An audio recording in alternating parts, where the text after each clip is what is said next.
Train आ रही है जो कुछ ही देर बाद इनकी गाड़ी से टकरा जाएगी। पर इससे पहले कि ऐसा होता, वॉलेट ट्रैक के हैंडल को प्रेस करके खींच देती है, जिससे ट्रैक बदल जाता है और ट्रेन दूसरी पटरी पर चली जाती है।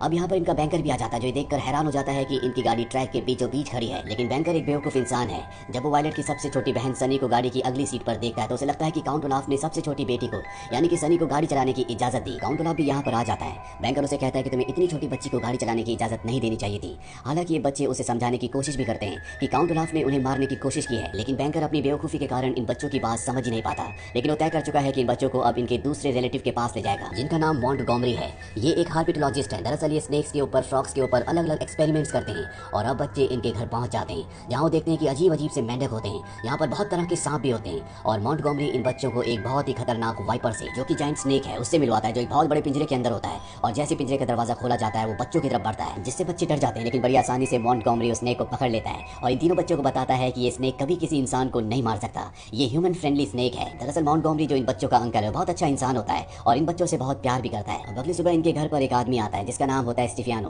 दरअसल ये असिस्टेंट की जॉब के लिए यहाँ पर आया है, जिसे मॉन्टगोमरी ने बुलाया था। लेकिन ये वो आदमी नहीं होता जिसे मॉन्टगोमरी ने बुलाया था। ये एक बहरूपिया है और ये बहरूपिया होता है काउंट ओलाफ, जो कि एक्टर है, जो अपना भेष बदलकर यहाँ पर इन तीनों बच्चों को मारने के लिए आया है। हालांकि ये बच्चे इसे पहचान जाते हैं और वो इशारों में अपने अंकल को बताने की कोशिश भी करते हैं कि ये एक बहरूपिया है, ये काउंट ओलाफ है। लेकिन मॉन्टगोमरी इन बच्चों के इशारों को नहीं समझ पाता।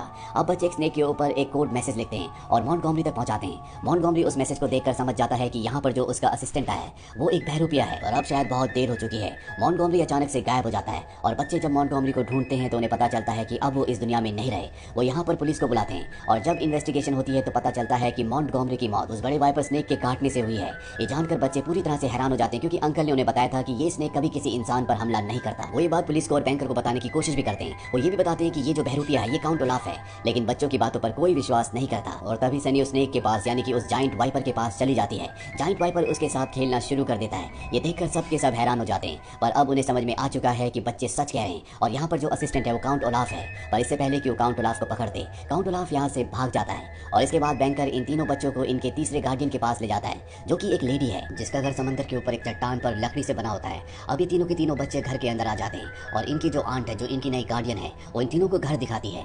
यहाँ पर हमें दिखाया जाता है कि आंट घर की हर एक चीज से डरती है। उसे लगता है किसी भी चीज से उसकी मौत हो सकती है। दरअसल ये एक मेंटल डिजीज होती है जिसे पैनफोबिया कहा जाता है। अब इनकी आंट इन तीनों बच्चों को ऊपर के कमरे में ले जाती है, जहाँ पर एक बहुत बड़ी विंडो है जिसे उसने पूरी तरह से बंद किया होता है। वो इन बच्चों को बताती है कभी भी इस विंडो को मत खोलना। अब शहर में बहुत बड़ा तूफान आने वाला है, इसीलिए सबके सब अपने घर के लिए सामान ले रहे होते हैं। और जब ये मार्केट में जाते हैं तो इनके पास एक शिप का कैप्टन आता है, जिसे देखते बच्चे समझ जाते हैं कि ये एक बहरूपिया है, ये काउंट ओलाफ है। ये बात वो अपनी आंटी को बताने की कोशिश भी करते हैं, लेकिन उनकी आंट को इन बच्चों की बात समझ में नहीं आती। काउंट ओलाफ अपनी मीठी मीठी बातों से बच्चों की आंट को अपने जाल में फंसा लेता है और बच्चों के मना करने पर भी आंट काउंट ओलाफ को अपने घर ले आती है। बच्चों को समझ में आ जाता है कि कुछ न कुछ गलत होने वाला है और कुछ ही बाद वो देखते हैं कि घर पर उनकी आंट कहीं भी नहीं है। और जब वो ऊपर वाले कमरे में जाते हैं, जहाँ पर बहुत बड़ी विंडो है जिसे उसकी आंट हमेशा बंद करके रखती थी, वो टूटी हुई होती है और वहाँ पर एक नोट भी लिखा होता है जिसमें उसकी आंट ने लिखा होता है कि वो अपनी जान दे रही है। वो समझ जाते हैं कि सब काउंट ओलाफ ने किया है, पर जब ये उस नोट को पढ़ते हैं तो उसमें ग्रामेटिकल बहुत मिस्टेक्स होती हैं, जबकि वो जानते हैं कि उनकी आंट एक बहुत पढ़ी लिखी इंसान है, वो कभी भी ऐसी ग्रामेटिकल मिस्टेक्स नहीं कर सकती।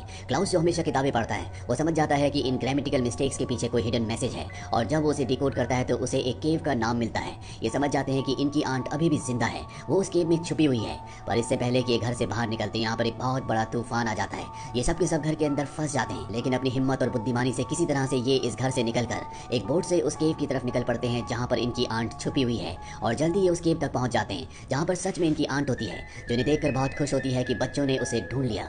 अब वो अपनी आंट को लेकर अपनी बोट से जब वापस आ रहे होते हैं, तभी इनकी बोट पर बहुत सारी लीचीज अटैक कर देती है, जिससे डर जाते हैं। ये देखते हैं कि सामने से एक शिप आ रहा है, ये शिप को अपने पास बुलाते हैं और जब वो शिप पास आता है तो ये शिप काउंट ओलाफ का होता है। वो बच्चों को तो शिप में खींच लेता है, लेकिन आंट को नहीं। आंट को लीचीज वहीं पर डुबाकर मार देती है। और इससे पहले कि सब के सब समंदर से बाहर निकलते हैं, यहाँ पर बैंकर बच्चों को समंदर में ढूंढता हुआ इन तक पहुंच जाता है, पर वो काउंट ओलाफ को नहीं पहचान पाता क्योंकि उसने अपना भेष बदला होता है। काउंट ओलाफ बैंकर को यकीन दिलाता है कि उसने बच्चों की जान बचाई है। हालांकि बच्चे बैंकर को बताने की कोशिश भी करते हैं, लेकिन ये एक बेवकूफ बैंकर होता है, वो इस बार भी इनकी बात नहीं समझता। काउंट ओलाफ सबको कहता है कि मेरा एक ड्रामा होने वाला है, उन सब में तुम्हें भी पार्टिसिपेट करना है। यहाँ पर इन्हें कुछ भी समझ में नहीं आता, लेकिन जब वो ड्रामे का नाम पढ़ते हैं जिसका नाम होता है द मार्वलस मैरिज, बच्चों को समझ में आ जाता है कि काउंट ओलाफ का प्लान क्या है। दरअसल वॉलेट में वो ड्रामे में शादी करेगा जो दुनिया के सामने बाद में असली मानी जाएगी। अब वॉलेट और क्लाउस जो कि काउंट ओलाफ के सामने होते हैं, वॉलेट कहती है मैं कभी भी ऐसा नहीं करूंगी और वैसे भी ये एक ड्रामा है, असली शादी के लिए एक असली जज की जरूरत होती है। काउंट ओलाफ बताता है कि मेरी नेबर जो कि एक असली जज है, वो इस प्ले में, इस नाटक में एक जज का किरदार कर रही है। उसे लगेगा कि ये एक प्ले, ये एक नाटक है, पर हमारी शादी असली में हो जाएगी। वॉयलेट कहती है कभी भी मैं उस पेपर पर साइन नहीं करूंगी। और तब काउंट ओलाफ बताता है कि तुम्हारी छोटी बहन सनी, जो इस वक्त मेरे कब्जे में है, उसे मैंने इस बिल्डिंग के टॉप पर एक केज के अंदर बंद किया है, और अगर तुमने किसी को कुछ बताया या पेपर पर साइन नहीं किया तो मैं उसे ऊपर से नीचे फेंक दूंगा। हालांकि वॉयलेट उससे शादी नहीं करना चाहती, लेकिन अब उसके पास कोई भी चारा नहीं है और प्ले शुरू हो जाता है, जहां पर वो सीन आता है जब काउंट ओलाफ को वॉयलेट से शादी करनी है। वहीं क्लाउस को दिखाया जाता है जो अपनी बहन सनी को बचाने के लिए बिल्डिंग के ऊपर चढ़ना शुरू कर देता है। जहां पर उसकी बहन सनी है, वो वहां पर देखता है कि एक बहुत बड़ी विंडो है जो आंख की शेप की है, और उसकी आंख के बीच में जो आई बॉल होता है वो एक लेंस है, यानी कि उस लेंस से किसी को भी जलाया जा सकता है। सबसे पहले वो अपनी बहन सनी को बचाता है, और अब वो उस लेंस को ध्यान से देखता है। उसे समझ में आ जाता है कि ये सूरज के बिल्कुल सामने है, और उनके घर में जो आग लगी थी, जिस आग में इन बच्चों के माँ बाप मारे गए थे, वो आग काउंट ओलाफ ने इसी लेंस से लगाई थी, और अब वो काउंट ओलाफ से बदला लेना चाहता है। वहीं काउंट ओलाफ और वॉयलेट को दिखाया जाता है जो प्ले में शादी जज के सामने कर लेते हैं, और जब उसकी शादी हो जाती है, सर्टिफिकेट पे साइन हो जाते हैं, तो काउंट ओलाफ खुश हो जाता है। वहां पर बैंकर और इन बच्चों के सभी आसपास के लोग होते हैं। काउंट ओलाफ सबको चिल्ला चिल्ला कर कहता है कि तुमने इन बच्चों की बात नहीं सुनी, और अब हमारी शादी जज के सामने हो चुकी है, जिसका प्रमाण मेरे पास लीगल मैरिज सर्टिफिकेट है। वो इस सर्टिफिकेट के साथ बहुत खुश हो रहा होता है। वहीं क्लाउस को दिखाया जाता है जो उस आंख से, जिस पर लेंस है, जिस लेंस से इनका घर जलाया गया था, उसी लेंस की मदद से काउंट ओलाफ के हाथ में जो मैरिज सर्टिफिकेट होता है उसे जला देता है। काउंट ओलाफ कुछ भी नहीं कर पाता,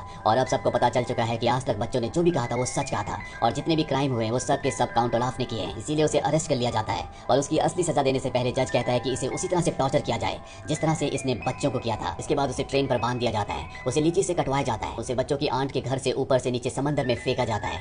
काउंट ओलाफ को बहुत बुरी तरह से टॉर्चर करके अब उसे असली सजा सुनाई जाएगी। वहीं बैंकर को दिखाया जाता है जो इन बच्चों को अब इनके अगले गार्डियंस के पास ले जाना चाहता है, जो कि यहाँ से बहुत दूर है। इसीलिए वो इन बच्चों को इनके घर पर आखिरी बार लेकर आता है, जो कि पूरी तरह से जला हुआ है। और जब ये अपने घर को देख रहे होते हैं तभी एक लेटर आता है, और उस लेटर से इन्हें पता चलता है कि इनके माँ बाप एक सीक्रेट सोसाइटी का हिस्सा